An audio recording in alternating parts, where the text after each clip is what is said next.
Dear participants, dear guests, dear hosts, and dear organizers, I'd like at first to congratulate you with the organizing and hosting and participation in this seminar on one of the most important problems in mankind development.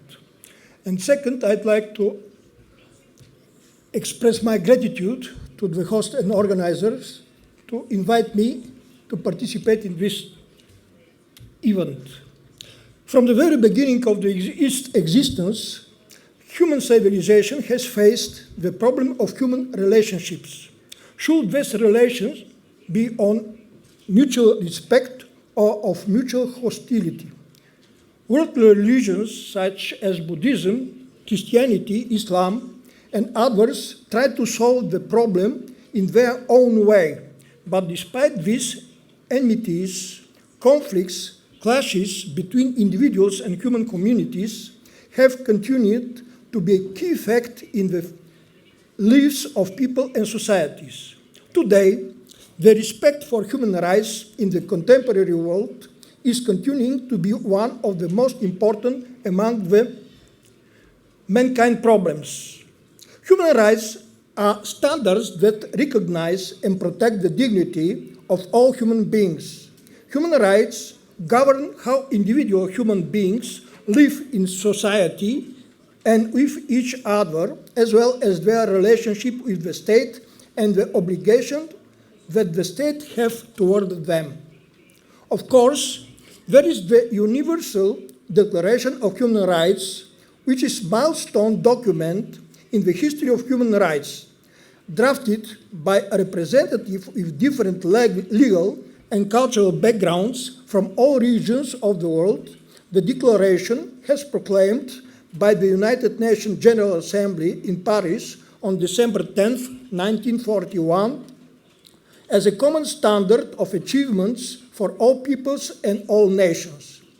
There is necessity to mention how the human rights are determined and proclaimed in this document of great importance. For example, Article 1 states, all human beings are born free and equal in dignity and rights. They are endowed with reason and conscience and should be act toward one another in a spirit of brotherhood. And Article 2, everyone is entitled in all the rights and freedoms set forth in this declaration without distinction of any kind, such as race, color, sex, language, religion, political or other opinion, national social origin, property, birth of other status. Furthermore, no distinction shall be made on the basis of the political, jurisdictional, or international status or of the country or territory to which a person belongs, whether it be independent, trust, and non-self-governing, or under any other limitation of sovereignty. Today, in the 21st century, which the presence of modern means of destruction on the one hand, but on the other hand, the existence of technologies that allows all people on earth to live with dignity, as well as the idea of the global society as a shared destiny of humanity, puts in the most sharp way the agenda of the countries of the world and the international community as a whole, the issue of human rights, including the rights of development. When we are speaking about the rights of development, we have to say that a very important, or maybe most important violation of the human rights and the right of development is the mass poverty.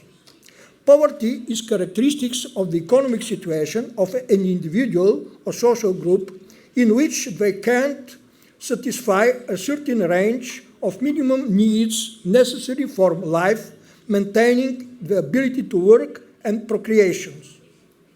Poverty is generally classified under two main areas, absolute poverty and relative poverty. Absolute poverty refers to the condition of a person whose income is not enough to meet the basic needs that are required to live a normal life for being a long period. And relative poverty refers to the conditions of a person when they are unable to earn sufficient income that restricts them from maintaining the minimum standards of living in a society in which they reside. Regardless of the causes, poverty has devastating consequences for the people who lived in it, like as early death, disability, diseases, emotional and cognitive impairment, social decline such as breakdown of family ties, social isolation, social problems like crimes, extremism, abuses, etc., social unrest, tensions, conflicts, etc., and others. The most important problem connected are the causes of the mass poverty and how to deal with them.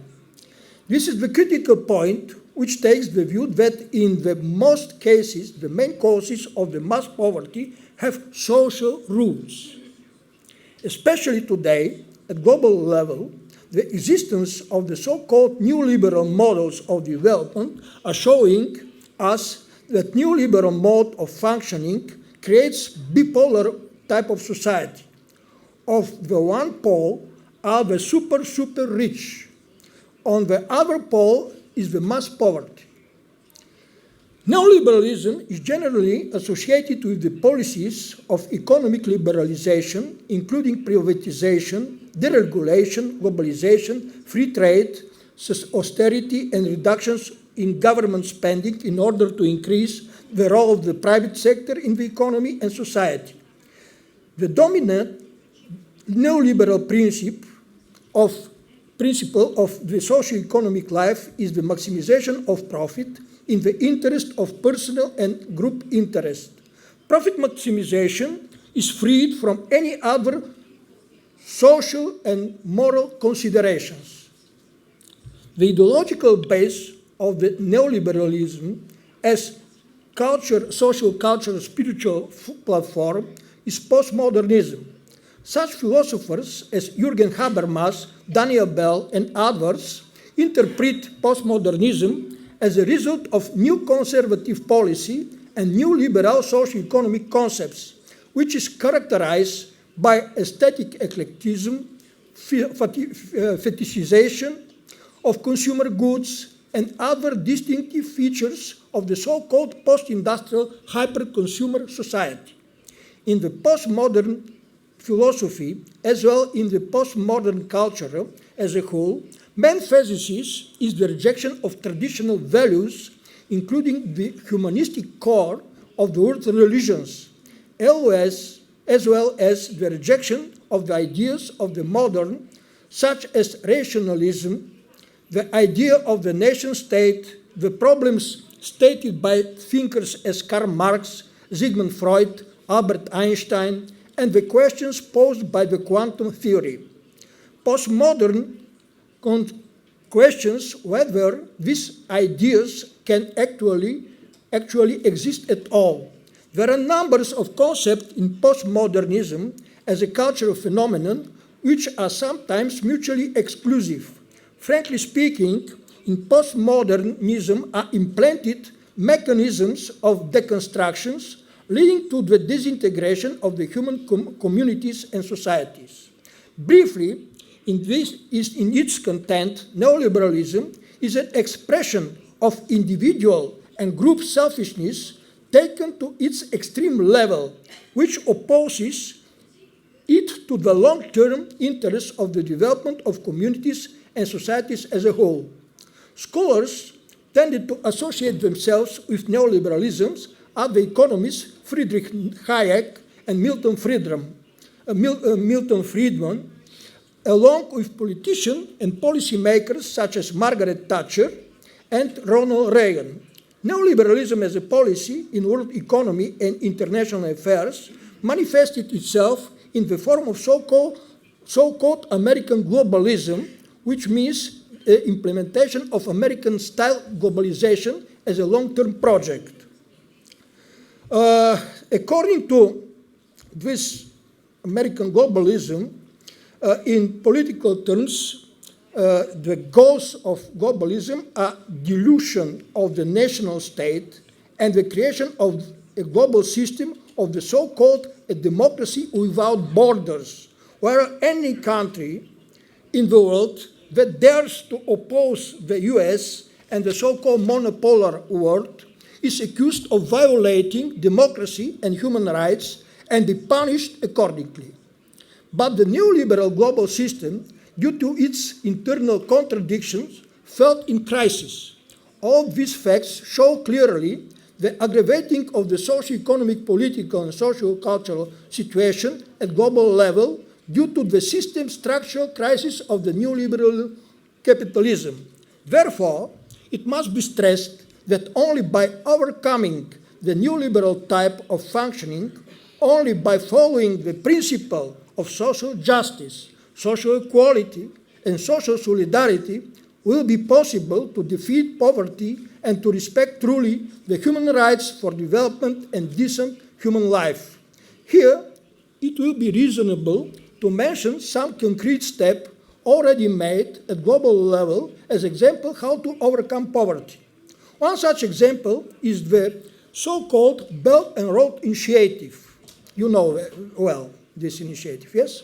More than 150 countries have joined the scheme, accounting for almost 75% of the world's population. These countries create more than half of the world GDP, and Belt and Road Initiative-led economic growth has created 4,200,000 jobs in the Belt and Road Initiative countries and lifted 40 million people out of poverty. I mean that such initiatives are really a very important instrument to struggle poverty at global level. And thank you for your attention. And at last, I'd like to say success to the seminar and success of the people to live in social justice, social equality, peace, and social solidarity. Thank you very much.